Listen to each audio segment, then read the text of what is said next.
বন্ধুসকল নমস্কাৰ। আজি আৰু এটি নতুন কাহিনীলৈ আপোনালোকৰ মাজলৈ আহিছোঁ। আশা কৰোঁ কাহিনীটি খুব ভাল লাগিব। কাহিনীটিৰ নাম হৈছে মই মোৰ স্ত্ৰীক হত্যা কৰিছোঁ। আহক কাহিনীটি উপভোগ কৰোঁ। তুলিক হত্যা কৰাৰ মোৰ কোনো কাৰণ নাছিল, কাৰণ তুলিৰ নিচিনা স্ত্ৰী পোৱাটো কোনো পুৰুষৰ কাৰণে ভাগ্যৰ কথা। যি ছোৱালী তাইক সকলো দি স্বামীক ভাল পায়, শাহুৰ ঘৰক সন্মান কৰে, যিয়ে নিজৰ সংসাৰক মন্দিৰৰ দৰে পূজা কৰে, সঁচাকৈ তেনেকুৱা ছোৱালী এজনী পোৱাটো বহুত ভাগ্যৰ কথা। তেনেহ'লে কি তুলিৰ বেলেগৰ লগত অবৈধ সম্পৰ্ক আছে? এই কথা মুখত অনাটো উপায়, কাৰণ তুলি এজনী যথেষ্ট ধাৰ্মিক ছোৱালী। তেনেহ'লে তুলিক মই কিয় হত্যা কৰিম? শুনিলে আপোনাৰ বুকু কঁপি উঠিব। তুলিক হত্যা কৰিছোঁ কাৰণ মোৰ মায়ে কৈছিল। এতিয়া আপোনালোকে ক'ব যে মায়ে কৈছিল বুলি তুমি তুলিক কিয় হত্যা কৰিলা? কাৰণ মায়ে তুলিক বহুত ঘৃণা কৰে আৰু মই মাক বহুত ভাল পাওঁ। মায়ে তুলিক কেতিয়াও পচন্দ নকৰে। তাৰ কাৰণ হৈছে তুলি অনাথ আৰু তুলিৰ জন্মৰ কোনো পৰিচয় নাই। সৰুৰে পৰা অনাথ আশ্ৰমত ডাঙৰ হৈছে আৰু ভাল পাই বিয়া পাতিছিল। আমাৰ ভাল পোৱা মা দেউতাই কেতিয়াও মানি লোৱা নাছিল। তথাপিও মা দেউতাক অমান্তি কৰি তুলিক বিয়া পাতি আনিছিল। তুলিও মোৰ মা দেউতাৰ অমান্তিত বিয়া হ'ব খোজা নাছিল, কিন্তু মোৰ অভিমানৰ ওচৰত হাৰ মানিব লগা হৈছিল।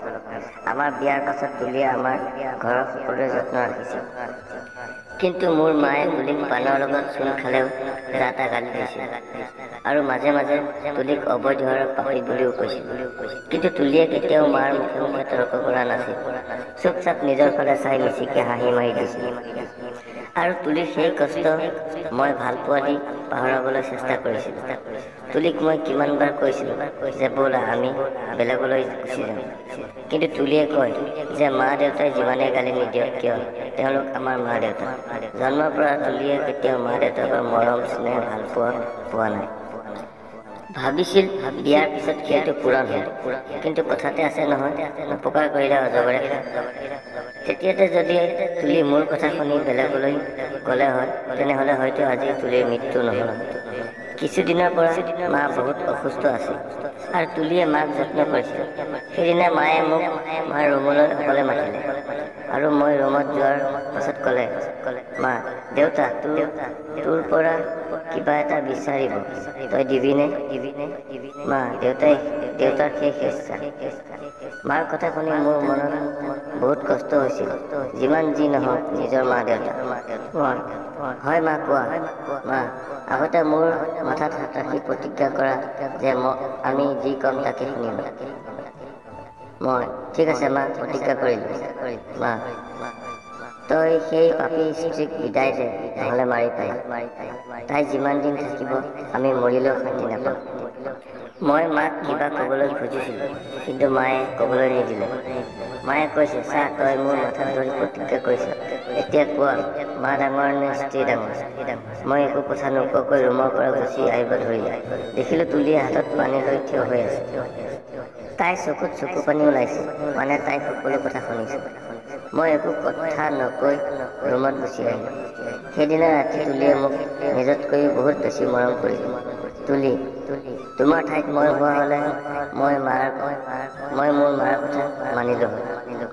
তেতিয়া মই তুলিৰ ফালে বহুত খঙত চালোঁ। মোৰ চকুত চকু পানী। তুলিয়ে মোৰ চকুত চুমা দিলে আৰু মোৰ চকু পানী শুকাই গ'ল। এই দুদিন তুলিয়ে মোক এনেকুৱা মৰম দিছে যি মোৰ কল্পনাৰ বাহিৰত। হয়তো এইটোৱে শেষ ভালপোৱা, আৰু আজি মই তুলিক হত্যা কৰিলোঁ। তুলিও এইটো জানিছিল যে মই তাইক হত্যা কৰিম, কিন্তু তাই এইটো বুজিব পৰা নাছিল যে তাইৰ অবিহনে মই জীয়াই নাথাকিম। জানো নেদেখাজনে মোক ক্ষমা নকৰে। তুলিক খাবলৈ দিয়া গাখীৰ অলপ ময়ো ৰাখিছিলোঁ। মাক কিছুমান কথা ক'বলৈ বাকী আছে। মা তুমি মোৰ মা, মাৰ স্থান বেলেগক দিয়া নাযায়। প্ৰথমতে নেদেখাজনৰ তাৰ পাছতে মা। মা যদি কলিজা হয়, তেনেহ'লে স্ত্ৰী হৃদয়। কলিজাৰ অবিহনে যেনেকৈ মানুহ বাচি থাকিব নোৱাৰে, ঠিক তেনেকৈ হৃদয় অবিহনে মানুহ বাচি থাকিব নোৱাৰে। দুয়োটা জীৱনৰ মূল্যৱান অংশ। মই তোমাৰ কথা ৰাখিলোঁ মা, লগতে মোৰ ভাল পোৱাৰ মৰ্যাদাও ৰাখিলোঁ। তোমাৰ শেষ ইচ্ছা হয়তো পূৰণ কৰিলোঁ মা। এতিয়া তুমি মোৰ শেষ ইচ্ছা পূৰণ কৰিবানে মা? মা, মোক আৰু তুলিক এঠাইত থৈ দিবা আৰু আমাৰ তিনিজনৰ কাজ কৰিবা মা। তিনিজন কিদৰে এইটো ভাবিছে? মই, তুলি আৰু আমাৰ আহিব লগা সন্তানটো। হয় মা, তুলিয়ে সেইদিনা তোমাক কৈছিল নহয় যে মা, নাতি নাতিনী থাকিলে কেনেকুৱা হ'ব? সেইদিনা তুমি তুলিক কৈছিলা তোৰ সন্তান তোৰ নিচিনা পাপী হ'ব। মা, মই জানো কালি তুমি বহুত কান্দিবা। তোমাৰ কান্দোনত সমগ্ৰ ঘৰখন কঁপি উঠিব। কিন্তু মা, তুমি তোমাৰ সন্তান মৰিলে যিমান কষ্ট পোৱা, ময়ো মোৰ সন্তান মৰিলে সিমানে কষ্ট পাওঁ মা। বুজিব পাৰিছে নহয় মা? তুমি জানানে মা, আজি তুলিক হত্যা কৰাৰ পাছত মই বিচনাৰ তলত এখন কাগজ পাইছিলোঁ আৰু তাৰ পৰা মই জানিছিলোঁ যে মই দেউতাক হ'বলৈ গৈ আছোঁ। মানে তুমি জানিছিলা যে সন্তানৰ কথা শুনিলে মই তুলিক হত্যা কৰিব নোৱাৰোঁ। তুমি জানানে মা, তুলি মৰাৰ সময়ত কি কৈছিল? যে মাৰ যত্ন ৰাখিবা। পাগলীজনীয়ে নাজানে যে মাৰ খবৰ ৰখাৰ কাৰণে মই আৰু জীয়াই নাথাকোঁ। মা, তুমি জানানে আজি কেৱল 3টা মানুহৰ মৃত্যু হোৱা নাই, মৃত্যু হৈছে ভাল পোৱা, মৰম, স্নেহ আৰু মমতা। মা, তুমি ভালে থকা, নিজৰ যত্ন ৰাখিবা।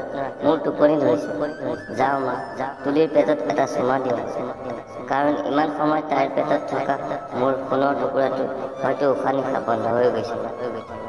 তাৰ পাছত তুলিক সাৱটি ধৰি টোপনি গ'ল, শান্তিৰ টোপনি। আৰু সেই পৃথিৱীবাসী শুনা, তুলি আৰু মোৰ মৃত্যুৰ কাৰণে কোনো দায়ী নহয়। আমাৰ নিজৰ ইচ্ছাত আমি এই পৃথিৱী এৰি আহিম। বন্ধুসকল, কাহিনীটো যদি ভাল লাগিল তেনেহ'লে ভিডিঅ'টোত এটি লাইক কৰিব আৰু চেনেলটোত যদি প্ৰথমবাৰ ভিজিট কৰিছে তেনেহ'লে চেনেলটো ছাবস্ক্ৰাইব কৰিবলৈ নাপাহৰিব। ভিডিঅ'টো শেষলৈকে চোৱাৰ বাবে বহুত বহুত ধন্যবাদ। আজিলৈ আহোঁ, আকৌ লগ পাম নতুন এটি কাহিনীৰ সৈতে। ধন্যবাদ।